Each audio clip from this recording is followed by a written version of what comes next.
Hi, welcome to part 2 of a 4-part series here on Webcam Sessions, where we're working on using different techniques to create the ultimate ukulele strum pattern. If you missed last week's episode, be sure to check out the description below where you can find a link to that, as we'll be building off of it each week. This week we're going to introduce chunking into this, and we've talked about chunking before in these sessions. We talked about the technique of doing it and some tricks to make it more comfortable. And so if you're not familiar with chunking at all, please be sure to check out that link below.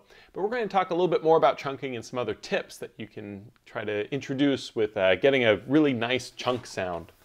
The first thing is, whenever you're doing a chunk, essentially what it is you're striking the strings while muting them. And it's the motions happening near simultaneous that really make this technique chunk. And it sounds something like this.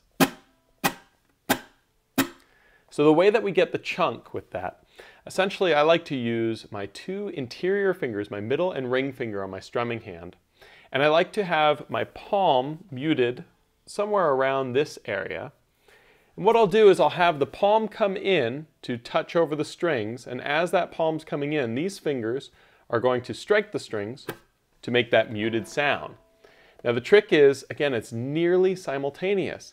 If you find that your palm is coming in too late, your sound's going to be something like this.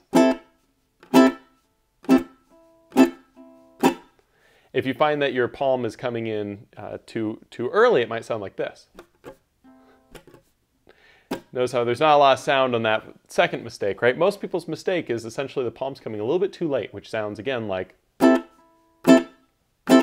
So to get a better chunk there, what you want to do is try to have the palm come inward sooner, muting the strings as the fingers come over. So palm hits just before the fingers connect. It's not nearly simultaneous though. Now, as you're working with this, one thing that really helps is you don't have to strike all 4 strings with your fingers here. I usually will only strike my E and A, maybe I'll catch the C a little bit, but that allows me to, with my mute, not worry as much about, say, my G string up here, because I don't need to mute it as I'm coming down if I'm only striking the lower strings. So again, chunking is a crazy technique. It's a lot like riding a bike where you fall a lot, and only instead of falling we make these nasty sounds on our ukes. But we've got a lot more information in that video below, so if you're still struggling with the chunk, be sure to check that out. But once you're comfortable with the chunk, we want to implement it into our down, down, up, down, up pattern that we've been talking about last week as well. The first way that I like to implement this is to create what I like to call a calypso chunk strum. And the calypso pattern is down, down, up, down, up. The calypso chunk pattern will be down, chunk, up, chunk, up. Essentially what's happening here is, if you look, we've got our miss arrows, the dotted arrows, and if I say each and every motion, it will be down, miss, chunk, up, miss, up, chunk, up. What's great about this is the chunks are now on beats 2 and 4 of what we're strumming. And whenever you have a chunk like that on 2 and 4, it's what we call a backbeat. It's a really cool sound. Oftentimes a drummer will do a snare hit on beats 2 and 4 to create this same sort of sound. And I really like it because it's the same place that we want to clap if we were leading a sing-along or whatever else. And it just sounds good. As we talked about last week, don't ever want to clap on 1 and 3. We always want to clap on 2 and 4, and the chunk on 2 and 4 can really help facilitate that to create a different sound. So let's go ahead and try this. And for a chord this week, let's go ahead and use an F add 9. One of my favorite chords. Just take your index finger, place it here on the 1st fret of the E string. Now I'm going to say this motion really, really slow and then very gradually speed it up. So we're going to start here with down, miss, chunk, up, miss, up, chunk, up. Again, down, miss, chunk, up, miss, up, chunk, up. Let's try it a little bit faster. So now let's go ahead and try down, miss, chunk, up, miss, up, chunk, up, down, miss, chunk, up, miss, up, chunk, up. And then more close to full speed, it will be something like this.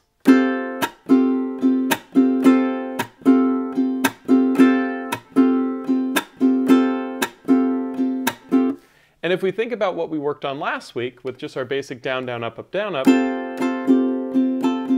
you you can hear the similarities, right? Well, last week we started to use accents on our strums, and so we can continue that with our chunk, where maybe we do an accent on beat 1, we do the chunk on beat 2, miss up for 3, and the chunk on 4, and we get this really cool pattern that sounds something like this.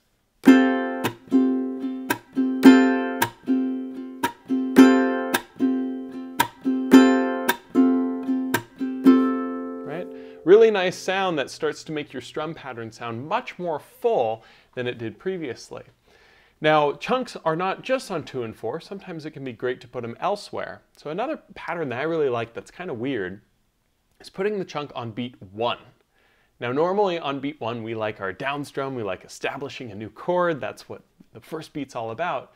But by doing a chunk on beat 1, we can illustrate a very different sound and really push ourselves rhythmically to work on things that aren't as intuitive, don't feel as natural.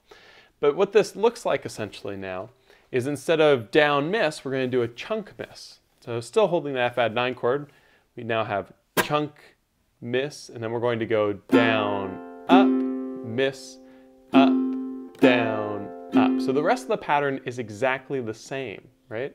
So essentially what this would sound like, nice and slow, would be chunk, miss, down, up, miss, up, down, up. Chunk, miss, down, up, miss, up, down, up. And at a faster speed,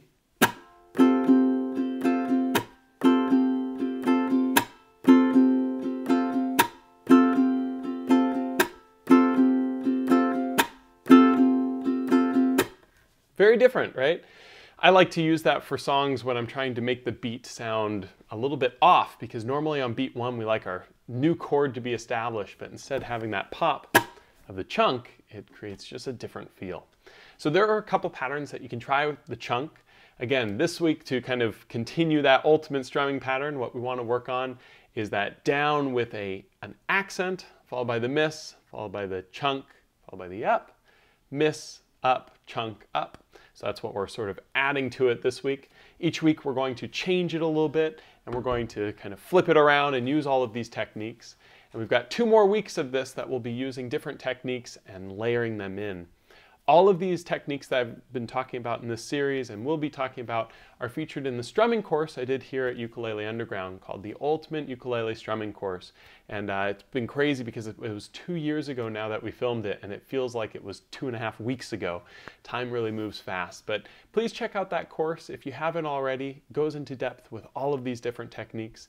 And I'll see you guys next week, where we'll be working on fans or sweeps or whatever you want to call them to implement another layer of techniques into this. So have a wonderful week, and I'll see you guys next time on another episode of Webcam Sessions.